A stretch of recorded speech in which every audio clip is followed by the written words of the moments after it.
Hi guys! So today we're going to be making straw gliders, which is a fun little science experiment. They're very fast and easy to make. And we're going to have a little science experiment at the end. So you can see I've made two here. These are two variations on the glider. The one I'm going to make with you guys is the most common glider that I have seen when I've looked up examples of this craft. So I'll be making the most popular one with you guys, but there's lots of variation you can do, and this isn't necessarily the best version. It's just the most popular one, so who knows? But we'll get to that later. First things first, you'll need some paper. These ones I obviously made out of printer paper, although most of the sites that I saw said that you should try and use something thicker. One person said to use a index card, which is actually really smart because you just have to divide the index card in thirds. I will explain later. So if you have index cards, they're great. If you don't, you can just use normal paper and a ruler. I couldn't find my ruler, so I'm just going to use this lovely cutting mat that has a nice wide ruler on it. The only thing with using printer paper is you can see on this one, my rings have gotten a little wonky and warped. It doesn't affect the flying too much, but it does affect it a little bit. I think it could fly a little better than it does. So that's just one thing. If it was a little bit thicker paper, I don't think it would have as much warping as this one does. So a thing to be aware of. Yeah, so you'll also need some tape, a straw. You can see here, these were all bendy straws, and I just cut right below the bendy point on the straw, and then you can use the rest of the straw. Depending on what version you want to make, there's a couple different numbers of straws. This one, of course, uses 4. This one uses 1. The classic version I'm going to show only uses 1. But again, this can have lots of variation. So if you want to make lots, just have lots of straws. You'll also need some scissors. I don't remember if I already said that. Maybe I did, maybe I didn't. I don't know. And then you'll need, if you're going to be cutting out your paper out of like a big sheet of paper, you'll need something to mark your paper. And of course, if you want to decorate them, you need to get some stuff to decorate. That's it. So let's get started.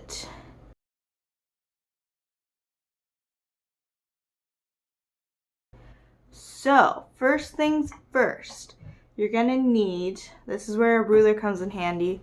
You're gonna need 3 strips that are 1 inch wide and 5 inches long. So this is where the index card comes in really handy, because this is 3 inches and this is 5 inches. So if you just cut this in thirds, you have this is 1 inch, this is 1 inch, this is 1 inch.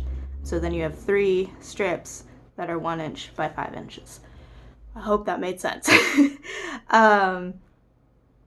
you don't have this, obviously, that's fine. You can just measure it out on paper like this. So you can see I have my big chunk from my previous ones, but we're gonna go ahead and measure. So we have here, let me go this way. So this is the 1, so at number 2, we're gonna make a mark. Number 3, we're gonna make a mark. And number 4, we're gonna make a mark. So we have 1, 2, 3. And then we're gonna come up here and make a mark at 5 inches. Hopefully you guys can see this. So we have a mark up here for 5 inches, and then 1, 2, and 3, and I'll have a little bit extra over here. So now what I'm gonna do, and what you guys are gonna do, I'm gonna use my post-it or my index card as a straight edge. Did I measure that right? Oh, this is 4 inches. I measured it wrong because this match is weird. Let's try that again. This is 5 inches. So ignore this mark. That is the 5-inch mark. Although you guys measured it correctly, I'm sure. So I'm going to use my index card as a straight edge. And we're just going to make a line straight across 5 inches. And then we're going to do straight up and down for each of your 1-inch marks. Oops. Oh, that's pretty close. And you want to get them pretty close to what your actual marks are and pretty like straight up and down, not wonky like this. Because at least for this first part, I'm sure that's some experimenting you could do. But at least for the first one, you want nice even circles. So try and get them as straight as you can. Finally, our last one, I think is like right there. Boop. Okay.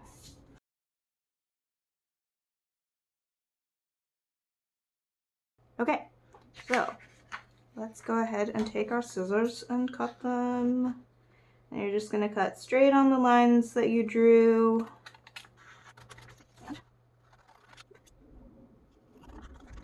You have 1 strip and 2 strips, 3 strips. That should be on the side. Maybe 3. Okay. So now we have our 3 strips. 2 of these strips are going to be used to make a big loop like this one over here. And then 1 strip is going to be used to make a small loop like this one. So in order to make the big loop, what we're going to do is take our 2 strips and hopefully you guys can see, you're going to overlap them about that much. So you can see the gap here. I'm actually going to tape them like this so that the edges line up, but so you guys can see how far in, hopefully that's in focus, you want about 1 centimeter if you know how big that is, which for most of you guys is probably like your finger width or a pinky width for me, of overlap. That's just so that when we tape this down and we curve it around, that they stay nice and curved. If you tape them end to end, then they want to bend in a point. So you just want a little bit of overlap.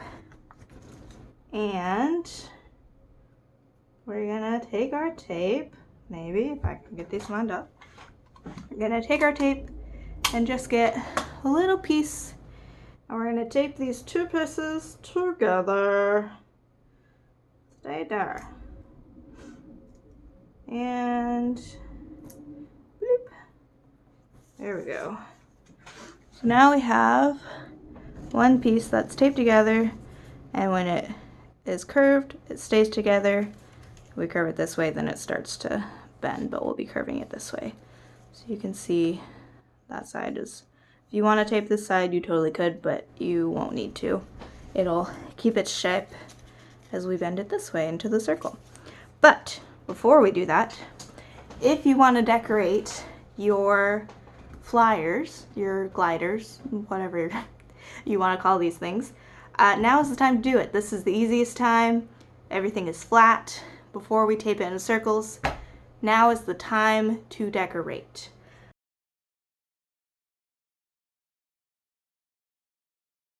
So now you have your decorated sheets, in theory. And we're going to go ahead and make them into circles. So with your big one, you want to make sure that your tape is on the outside. So you're going to go ahead and overlap them about the same amount as you did before. And again, make sure your edges are lined up. I should have grabbed some tape beforehand.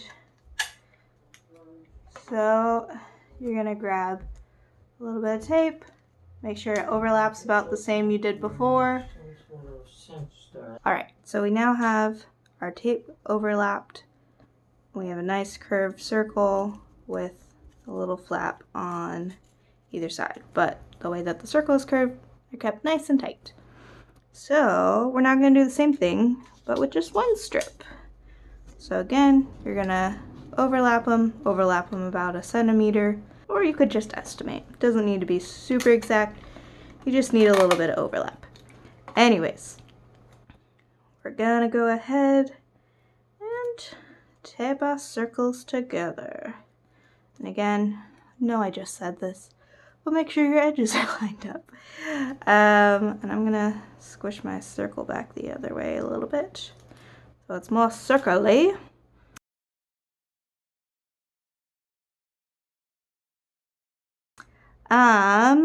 Now we have our straw.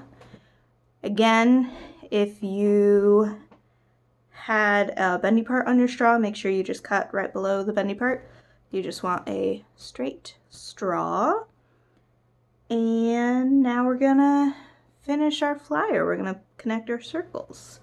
So let's go ahead, grab our tape again. Such lovely tape. And I found the easiest way to do this is to take the tape and put it over the straw just a little bit, and you can see it starts curving over as it curves around the straw. And you're going to take your loop and your straw and place it so that the end of the straw just comes to the end of the loop. And then you're going to push down your tape without squishing your straw too much. Is that in frame? Yes, it is. So you can see here, the end of the straw is right at the end of the loop. All right, now we have one loop down. We're going to do the same thing for the other loop. Grab a little bit of tape, put it around the straw, and you want to make sure that when your loops are taped, that they're in line with one another, not like wonky like this or something, or off to the side. You want them in line, at least for this version. So we're gonna go ahead, I'm gonna take that off, put our tape on to make sure that it'll be in line. So your tape should also be on the same area as the other tape was, or like in line with the other tape. And we're gonna go ahead, line it up so the straw is at the edge. So you can see here that because this isn't taped down, it wants to lift up a little bit. So I'm gonna go ahead and grab just a little extra tape and tape that down so that's a nice smooth loop. So fun troubleshooting on the fly. Alrighty, and now you have your finished flyer. So I'm gonna fly all of these different versions. So this one is like the one that we just made, except that you can see the hoops are the same size. This one is just like the one we made, but instead of one straw, we used 4 straws. And then, of course, this is the OG original that we just made.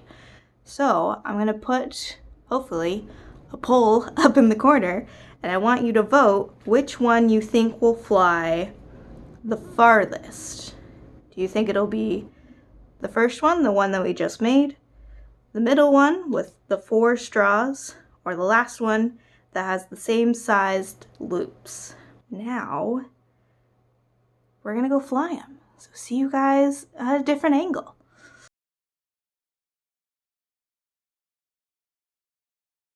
So first up is our same size circles. And let's hope that I can actually do this straight. So 1, 2, 3. Ooh, that actually went pretty far. I think that's the farthest that one's gone so far. All right, next we have our 4 straw contraption. Let's see how far this one will go. 1, 2, 3. Oh, didn't go as far. Well, that's okay. Finally, our different sized loops. 1 straw. Let's see if I can get this. 1, 2, 3. Oh, it landed in the bucket. Well, here, I'm going to try that one more time.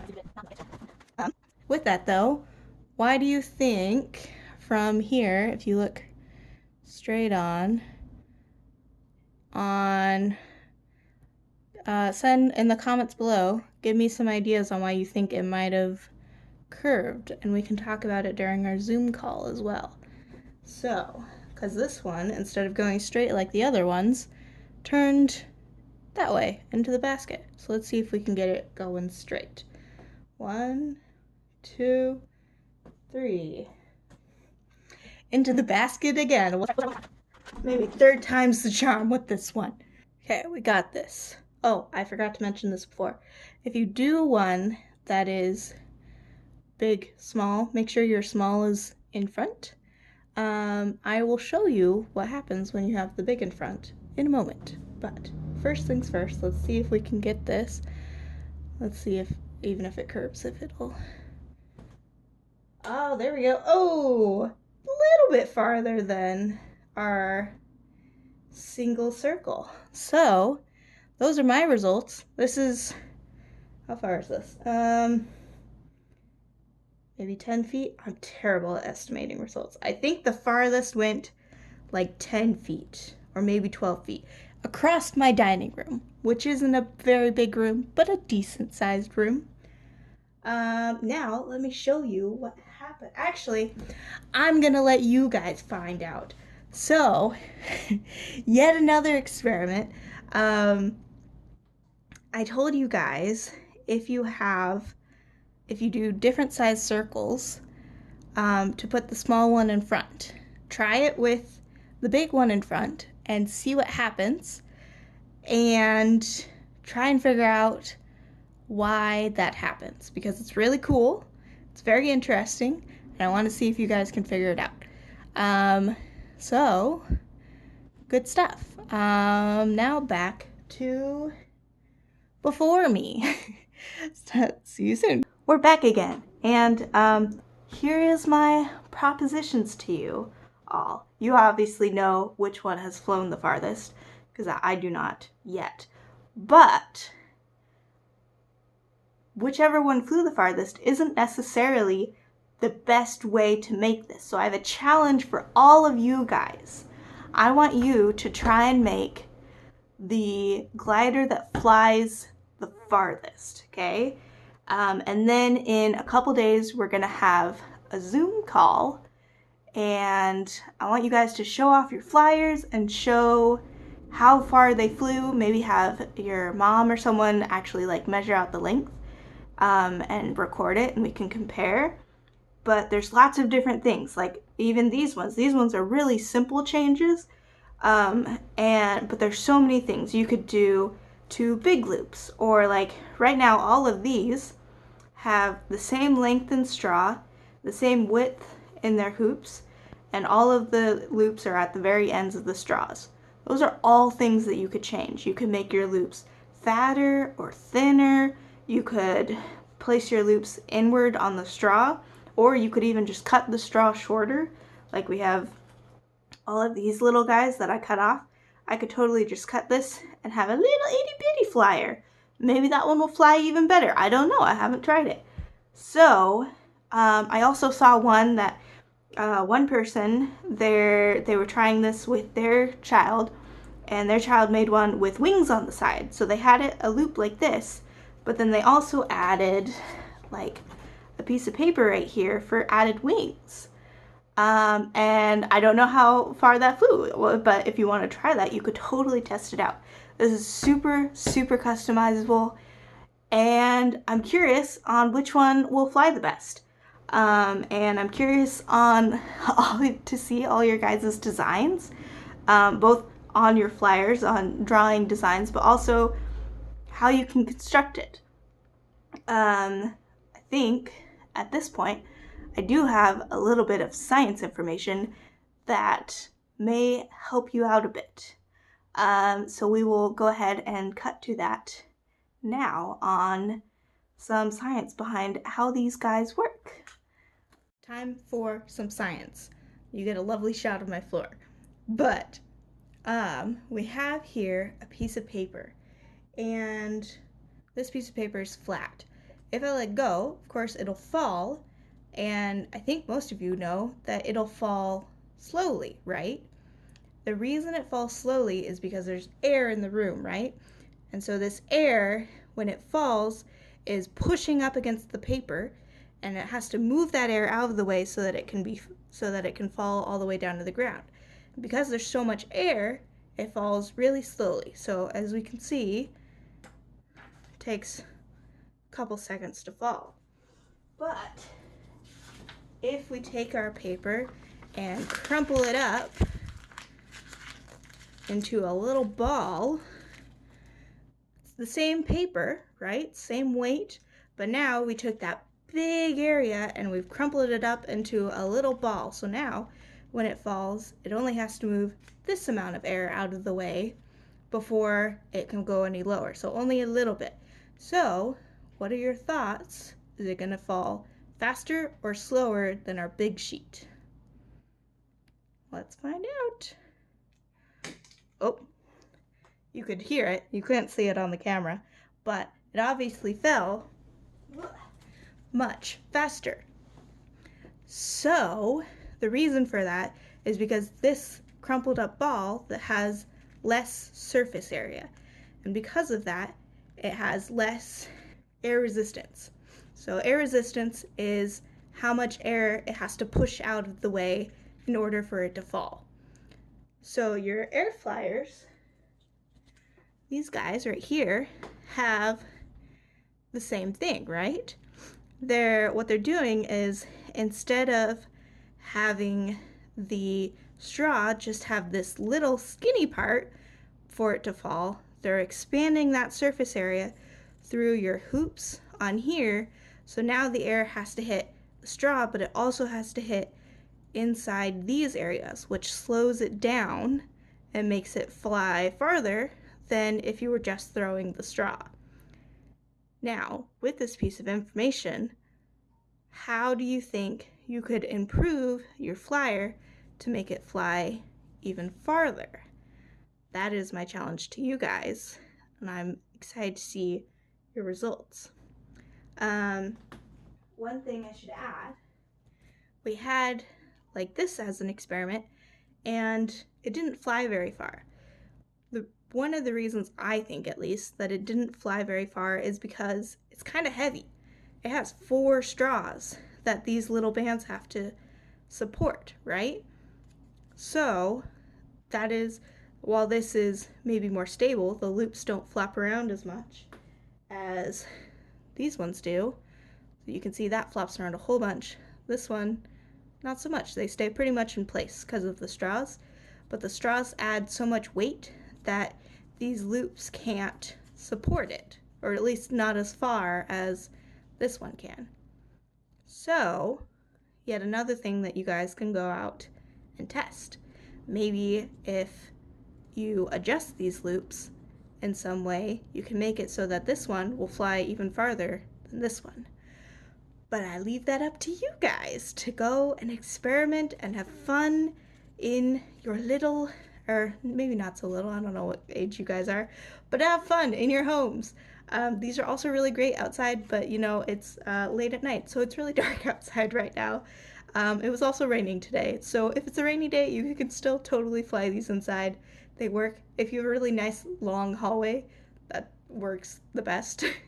But as you can see, I was flying them in my dining room, so you can fly them anywhere as long as there's enough space. That's the end of science time. I hope that helps you in starting designing some of your own straw gliders. And yeah, I'm excited to see your guys' designs. All right, see you in a bit. All right, and great science information. I hope that helps you guys a little bit, maybe get some thoughts flowing. I will post on the chat when the Zoom call will be, but I'm excited to see your guys' designs. That is the craft for this week, and I'll talk to you guys all later. Bye!